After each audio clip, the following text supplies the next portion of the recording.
একজন মানুষ সে যে ওষুধের দোকানে যাচ্ছে, সে কি করে বুঝবে যে কোনটা জাল ওষুধ বা কোনটা সঠিক ওষুধ? দেখুন, এটা সবথেকে ভালো প্রক্রিয়া হচ্ছে যে আমরা যারা যে অঞ্চলে থাকি সেই অঞ্চলে যে পরিচিত দোকানদার যারা রয়েছেন তাদের কাছে ওষুধ কেনা।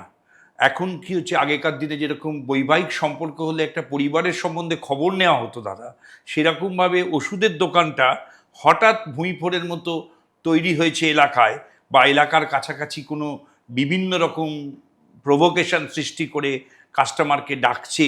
তার কাছে যাওয়ার আগে যে ওষুধের দোকানকে বংশানুক্রমিক আমি চিনি, বা যে দোকান থেকে আমি বা আমার পরিবার বা আমার বাবা মা ওষুধ খেয়ে বড় হয়েছি, সেখানকে আগে সুযোগ দেওয়া উচিত বলে আমার মনে হয়। ওষুধের কতগুলো নিয়মকানুন আছে, ক্যাশ মেমোর বিনিময়ে ওষুধ নেওয়া উচিত। ওষুধের ব্যাচ নাম্বার একটা বিরাট ফ্যাক্টর, যদিও এটাও জাল হচ্ছে, আপনি পরবর্তীকালে বলছি, কিন্তু এই ব্যাচ নাম্বার মিলিয়ে ওষুধ নেওয়া উচিত। আমরা সাধারণ মানুষজন একটা দোকানে গিয়ে একটা ওষুধ কিনে আনি, সেটা আর মেলাই না। কিন্তু আজকে যে যুগ পড়েছে, তাতে প্রতিটা শিক্ষিত লোকের ব্যাচ নাম্বার ক্যাশ মেমোয় যা লেখা আছে সেই ক্যাশ মেমোর ওষুধটা যেন পাই সেটা দেখে নেওয়া, এবং তার এক্সপায়ারি ডেট দেখে নেওয়া, এটা, এবং ক্যাশ মেমোর ছাড়া ওষুধ না নেওয়াটা ভীষণ প্রয়োজন।